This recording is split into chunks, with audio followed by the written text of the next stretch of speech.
नमस्कार, नमस्कार, प्रणाम, राधे राधे आप सभी को। स्वागत है आप सबका पुनः लिपिका क्लासेस में। आज हम बात करेंगे चाँद का मुँह टेढ़ा है, गजानन माधव मुक्तिबोध। ये जो काव्य संकलन है, इस पर हम बात करेंगे। 1964 में ये आता है। कब आता है? 1964 में। तो इस पर हम बात करेंगे और इसके शुरुआत में जो श्रीकांत वर्मा ने प्रथम संस्करण में जो वक्तव्य अपना दे रखा है उसको देखेंगे। साथ ही इसमें कौन कौन सी कविताएं लगी हैं उसको देखेंगे। नेट पाठ्यक्रम के हिसाब से अभी ये सब चीज़ें ज़रूरी हो गई हैं। तो देखिए इसमें जो चीज़ें लगी हैं, पहला है प्रथम संस्करण, श्रीकांत वर्मा जी का वक्तव्य है। एक विलक्षण प्रतिभा से नाम से इसकी भूमिका लिखी है शमशेर बहादुर सिंह ने। इसको हम आगे देखेंगे। शमशेर बहादुर सिंह ने इसकी भूमिका लिखी है विलक्षण प्रतिभा के नाम से। कविताओं में भूल गलती आपके पाठ्यक्रम में लगी है, ये इसी संग्रह में है। पता नहीं है, ब्रह्म राक्षस, ये भी इसी में है। दिमागी गुहा अंधर का औरांग उटांग, ये भी इस संग्रह में है। लकड़ी का बना रावण, ये भी इसमें है। टोटल इसमें कितनी कविताएं हैं? तो टोटल आपको याद रखना है कि टोटल 28 कविताएं हैं। इसके अलावा एक भूमिका है और एक श्रीकांत वर्मा का वक्तव्य है। ठीक है। लकड़ी का बना रावण, चांद का मुंह टेढ़ा है, डूबता चांद कब डूबेगा, डूबता चांद कब डूबेगा, एक भूतपूर्व विद्रोह का आत्मकथन, मुझे पुकारती हुई पुकार, मुझे कदम कदम पर मुझे याद आते हैं, मुझे मालूम नहीं मेरे लोग, मेरे सहचर मित्र, मैं तुम लोगों से दूर हूँ, मैं तुम लोगों से दूर हूँ। आगे है कि कल तो हमने चर्चा की थी एक अंत कथा, एक अनुरूप सुनने के प्रति, ओ काव्यात्मन फणीधर नक्षत्र खंड।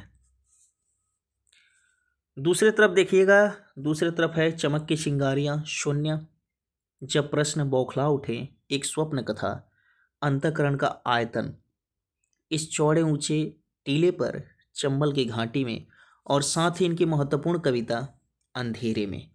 अंधेरे में कविता इस कविता के लास्ट में लगी हुई है।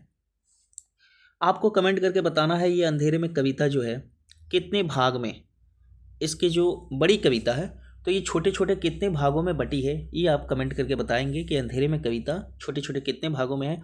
अब चलिए चलते हैं प्रथम संस्करण का जो वक्तव्य हमने देखा था श्रीकांत वर्मा जी का, उस पर चलेंगे कि प्रथम संस्करण के वक्तव्य में श्रीकांत वर्मा जी क्या लिखते हैं मुक्तिबोध पर। ठीक है,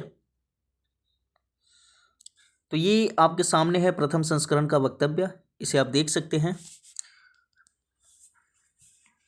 कहते हैं मुक्तिबोध अगर स्वस्थ होती तो पता नहीं अपनी कविताओं का संकलन किस प्रकार करते। शायद उन्होंने अपनी कविताएं अधिक विवेक और परख के साथ चुनी होती, क्योंकि इन तमाम आत्मपरक कविताओं के कवि मुक्तिबोध न केवल दूसरों के प्रति बल्कि खुद अपने प्रति एक सही और तटस्थ दृष्टि रखते थे। दूसरों से या अपनों से उन्हें जो भी मोह रहा हो, अपने से मोह उन्हें कभी नहीं रहा। महत्वपूर्ण बात क्या कह रहे हैं कि दूसरों से या अपनों से, अपने आसपास के लोगों से उन्हें जो मोह रहा है वो उन्हें अपने से नहीं रहा। यहाँ एक चीज़ आपको बहुत अच्छे से पता चल जाती है कि मुक्तिबोध बीमार हैं और श्रीकांत वर्मा ये सोच रहे हैं ठीक उसी तरह से जैसे धूमिल के मरणोपरांत उनकी कविताओं का जब संकलन होता है तो जो संपादक रहते हैं जिस तरह से सोचते हैं, वैसे ही श्रीकांत वर्मा सोच रहे हैं कि धूमिल अगर खुद ये अपना संग्रह चांद का मुंह टेढ़ा, जिसमें आपके अंधेरे में कविता लगी है, भूल गलती लगी है, ब्रह्म राक्षस लगा है, इसको अगर निकाल रहे थे होते तो किस तरह से इसका संकलन करते, किस तरह से अपनी कविताएं रखते हैं। तो कहते हैं अधिक विवेक और परख के साथ चुनते, पर मैं इन्हें चुन रहा हूं तो पता नहीं मैं कैसे चुनूंगा। आगे लिखते हैं श्रीकांत वर्मा कि अपने प्रति यह निर्मोह उनकी इन कविताओं की रचना प्रक्रिया में भी प्रकट है। धूमिल को खुद से कोई मोह नहीं था, यहां पर मैंने कहा ना अपने से उन्हें मोह नहीं था, आसपास वालों से मोह था, जिन्हें उन्होंने कई बार लिखा है। मुक्तिबोध को अपने से कोई मोह नहीं था, ये वो लिख रहे हैं, जिन्होंने जिन्हें उन्होंने कई बार लिखा और एक ही कविता के कई प्रारूप हैं। इस संकलन में अंतिम प्रारूप को ही शामिल किया गया है। हालांकि मुक्तिबोध ने इन्हें अंतिम प्रारूप मान लिया होगा, यह विश्वास करना कठिन है। तो एक चीज़ और स्पष्ट हो रही है कि मुक्तिबोध जो है अपनी कविताओं का लगातार परिमार्जन करते थे, और अंतिम स्वरूप जो परिमार्जन के बाद उनके द्वारा बना है उसी को इसमें इन्होंने संकलित किया है। ठीक है। और साथ ही ये भी संदेह जाहिर करते हैं कि मुक्तिबोध ने उसको मान लिया है पूरा, ये कह सकना भी मुश्किल है। आगे लिखते हैं, अपने आप से जैसे किसी पहाड़ से बराबर जूझते रहने वाले कवि की ये लंबी कविताएं ज़्यादातर पिछले 10 साल की हैं। कितने साल की इसमें कविताएं हैं? तो ज़्यादातर कविता पिछले 10 साल की इसमें लगी हैं। अपने आप से बराबर जूझते रहने वाले कवि की ये लंबी कविताएं निराला ने भी लिखी हैं, पर आपको कंफ्यूज नहीं होना है कि लंबी कविताएं जो पिछले 10 साल की हैं मुक्तिबोध की हैं। मुक्तिबोध का पहला संकलन उनकी पहली कविताओं का नहीं बल्कि अंतिम, फिलहाल जब तक वह निरोग नहीं होते तब तक अंतिम कविताओं का संकलन हो। हमारे सामाजिक जीवन में कविता को क्या स्थान हासिल है, इसका इससे अच्छा परिचय और कहाँ मिल सकता है। तो यहाँ पर क्या कहते हैं कि मुक्तिबोध का पहला संकलन, इससे पहले मुक्तिबोध का कोई काव्य संकलन नहीं आया था। उनकी कविताओं का पहला संकलन नहीं बल्कि उनका अंतिम, मुक्तिबोध के लिए अंतिम, जब तक वो बीमार हैं, ठीक नहीं हो रहे हैं, कविताओं का संकलन हो। हमारे सामाजिक जीवन में कविता को क्या स्थान हासिल है, इसका इससे अच्छा परिचय और क्या मिल सकता है। वास्तव में कविता मरणाशन है। वास्तव में कविता क्या है? मरणाशन है। यह समाज इसका फैसला भी कवि और समाज दोनों ही अपने अपने ढंग से करेंगे। कविता को यहाँ पर क्या बता रहे हैं? मरणाशन।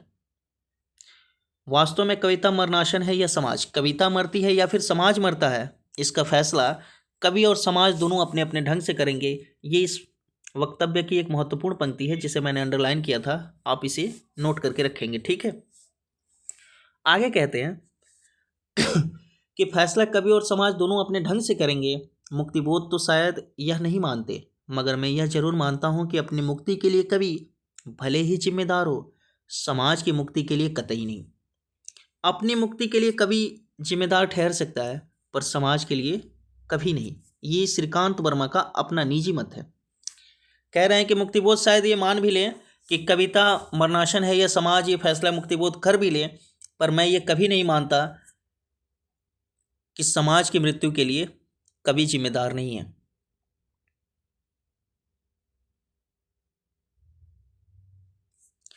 किसी और की कविताएं इसका इतिहास ना हो। कहते हैं कि किसी और की कविता में ये इतिहास आपको देखने ना मिले, लेकिन मुक्तिबोध की कविता में ये इतिहास, मरणाशन होना समाज का, कविता का, ये सब आपको देखने मिलेगा मुक्तिबोध की कविता में। कहते हैं कि कविता अवश्य उनका इतिहास है। जो इन कविताओं को समझेंगे उन्हें मुक्तिबोध को किसी और रूप में समझने की जरूरत नहीं पड़ेगी।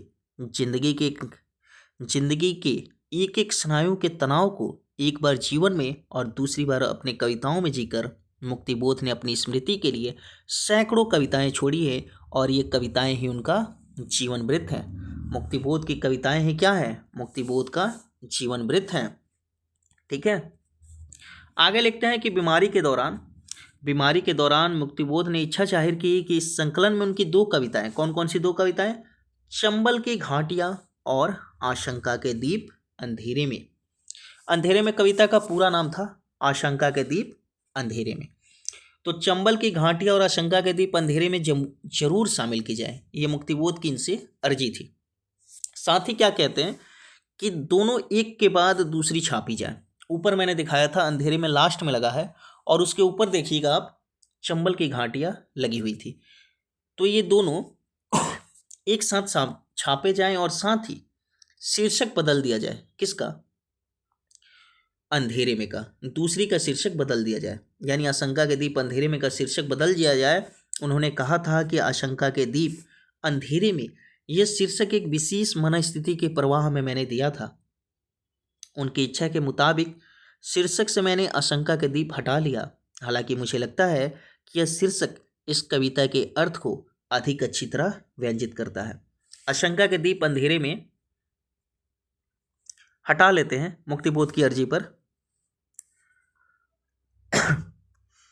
ये दोनों ही कविताएं उनकी बीमार पड़ने के कुछ ही समय पहले की कविताएं हैं। बीमार पड़ने के कुछ समय पहले ही उन्होंने ये दोनों कविताएं लिखी थी, आशंका के दीप अंधेरे में और दूसरी जो कविता है चंबल की घाटियां। ये दोनों अब तक की कविताओं में ये अंतिम कविताएं हैं। मुक्तिबोध को शायद यह भी भय था कि वे अपनी अधूरी कविताएं पूरी नहीं कर पाएंगे, अतः उन्होंने मुझसे कहा था कि उनकी कुछ अधूरी कविताएं संपादित कर मैं इस संकलन में शामिल कर दूं।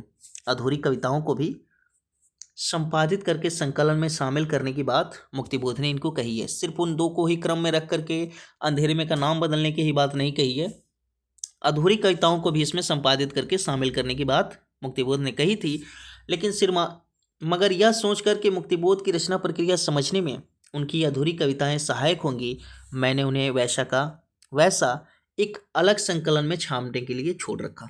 लेकिन उन्होंने इस अधूरी कविताओं को यहाँ ना दे करके एक अलग संकलन में छापने के लिए उनको यहाँ पर ये नहीं देते हैं श्रीकांत वर्मा, उसको यहाँ पर छोड़ देते हैं।